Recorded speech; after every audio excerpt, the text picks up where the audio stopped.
អាមេរិកនឹងសន្លប់លើកមុនតឲ្យទេលើកនេះដឹងតែមានអ្នកសន្លប់ហើយ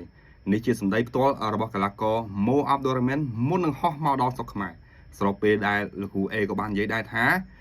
ចង្វាក់ក៏ដូចជាសន្ទុះអាមេរិកហាត់អញ្ចឹងគឺអត់ចប់ទឹកទេអញ្ចឹងមិនដឹងថាខាងណាមិនចប់ទឹកទេកាលពីចេញ poster គឺវាយតែ3ទឹកទេប៉ុន្តែក្រោយមកក៏ដូរដាក់5ទឹកចង់ឲ្យដាច់ស្រេចឬយ៉ាងណាកីឡាករម៉ូអាប់ឌូរ៉ាមែនតែងតែប្រកួត5ទឹកហើយក៏ជាកីឡាដែលល្អស៊ូខ្លាំងរាងកាយមាំមួនគីឡូស៊ីនក៏មិនតូចដែរអាមេរិកបច្ចុប្បន្នលោកគ្រូអេថាគីឡូ67អីទេលើកនេះជាការប្រកួតខ្សែក្រវ៉ាត់ថ្មីវាយ5ទឹកបងប្អូនគិតថាខណៈរវាងកីឡាករម៉ូអាប់ឌូរ៉ាមែនជាមួយនឹងអាមេរិកពូថងជួបគ្នាលើកមុនអាមេរិកស្ទើរស៊ូនៅទឹកទី3ឃើញថាឈោឲ្យកីឡាករម៉ូអាប់ឌូរ៉ាមែននឹងវាយច្រើនមែនទែនដោយពាក្យម៉ូអាប់ឌូរ៉ាមែនដែលតែងតែទន្ទិញថាគាត់នឹងផ្ដួលអាមេរិកឲ្យសន្លប់លើកមុនក៏ដូចគ្នាលើកនេះក៏ដូចគ្នា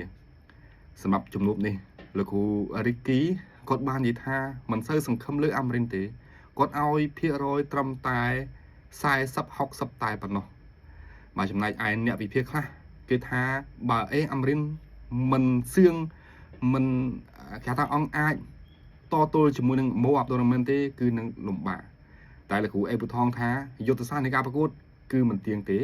ហើយមិនមែនចេះតែបុកដែរអាមេរិកក៏និយាយដែរថាលើកមុនគាត់ឆេវឆាវពេកបាទគាត់ឆេវឆាវពេកធ្វើឲ្យគ្រប់គ្រងអារម្មណ៍ខ្លួនឯងមិនបានតស៊ូបដូរទៅមកធ្វើឲ្យខ្លួនឯងអស់និយាយបែបនេះអាចយើងទាញចម្រាប់អមថាអាមេរិកដឹងខ្លួនឯងថាស៊ូក៏មិនដល់ម៉ូអាប់ឌូរ៉ាមែនដែរប៉ុន្តែយុទ្ធសាស្ត្រនៃការប្រកួតគឺមានភាគរយឈ្នះសម្រាប់អាមេរិកគាត់បានបញ្ជាក់សង្កត់ធ្ងន់ដោយការប្រកួតជាមួយនឹងឡុងសំណាងការហ្នឹងគាត់ក៏ឆេវឆាវដែរបើសិនជាគាត់វាយបែបប្រយ័ត្នប្រយែងគាត់នឹងទទួលបានលទ្ធផលល្អសម្រាប់បងប្អូនគិតថាយ៉ាងណាភាគច្រើនគេគិតថាអាមេរិកស្ទើរស៊ូវាយតែ3ទឹកគឺអស់ហើយប៉ុន្តែបងប្អូនដឹងថាការវាយ3ទឹកភាគច្រើនគឺសន្ធាប់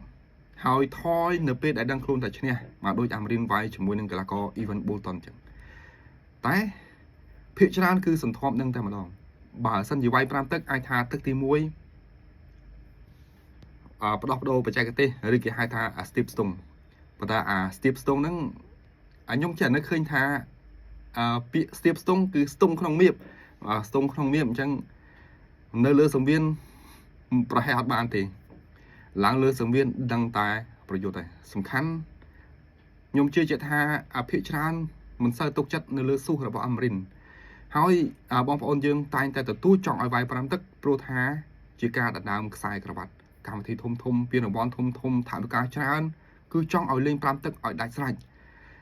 ស្របពេលដែលលោកគ្រូអេក៏បាននិយាយដែរថាគាត់ក៏ចង់ឲ្យវាយ5ទឹកអញ្ចឹងគឺត្រូវគ្នាតែម្ដងជួបគ្នានៅកោះកុង